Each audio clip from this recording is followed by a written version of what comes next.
देखिए, एग्जैक्ट कारण तो किसी को नहीं पता है, बट जो कुछ कारण जो हमें पता है उसके बारे में हम आपसे चर्चा कर सकते हैं। जैसे कि एक तो ये फैमिली में रन करता है, थोड़ा सा जेनेटिक है, थोड़ा सा अगर फैमिली में किसी को है तो हो सकता है कि उनके आने वाले जो भी बच्चे हैं उनमें भी होने की संभावना ज़्यादा रहती है।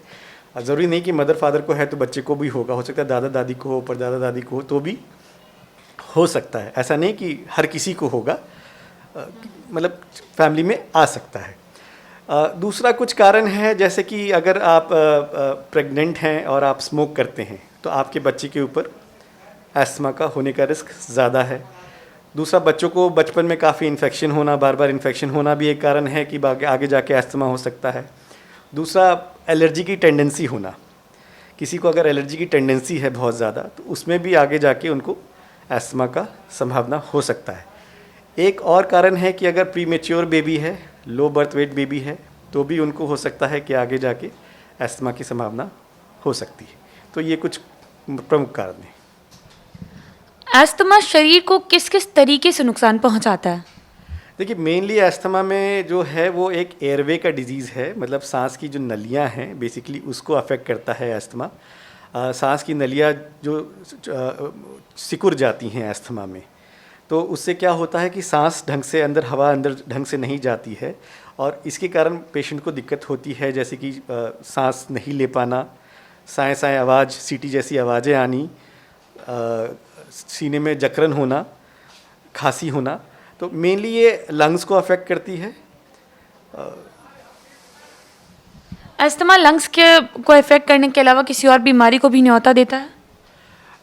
एस्थमा, देखिए एस्थमा के साथ क्या है कि न्योता तो एज सच नहीं देता है, पर अगर आपको एलर्जिक प्रॉब्लम है तो आपको साइनसाइटिस हो सकता है, आपको राइनाइटिस हो सकता है, आपको अगर रिफ्लक्स प्रॉब्लम है, मतलब खाने के बाद सांस की खाने के बाद जो नलियाँ, खाने का जो एसिड है वो अगर आपके गले में आता है तो उससे भी एस्थमा बढ़ सकता है।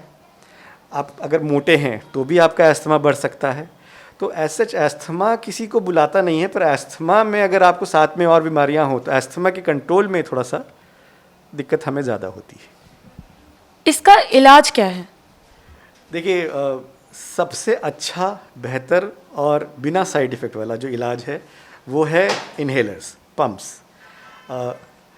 अक्सर आते हैं मरीज, कहते हैं सर डॉक्टर साहब गोलियां दे दीजिए, पंप मत दीजिए, बट पंप से बेहतर हमें ये बात समझना होगा कि पंप, इन्हेलर जिसको हम पंप कहते हैं, इन्हेलर दो तरह के होते हैं, कैप्सूल वाला होता है और एक पंप वाला होता है। तो सबसे सबसे सेफ और बेहतर इलाज पंप ही है। अगर किसी शख्स को एस्थमा है तो उसको रिकग्नाइज कैसे किया जा सकता है अपनी बॉडी में? अर्ली एज में अगर हो जाए बच्चों को तो उनके माँ बाप कैसे पहचाने, या अपनी भाग दौड़ की ज़िंदगी में हमारी उम्र के लोग ही कैसे पहचाने? देखिए, एक तो बार बार होना सांस की दिक्कत जो अपने आप ठीक हो जाती है, कि आपको हुआ, एक दो दिन आपको दिक्कत हुआ, फिर हो सकता है अपने आप ठीक भी हो गया।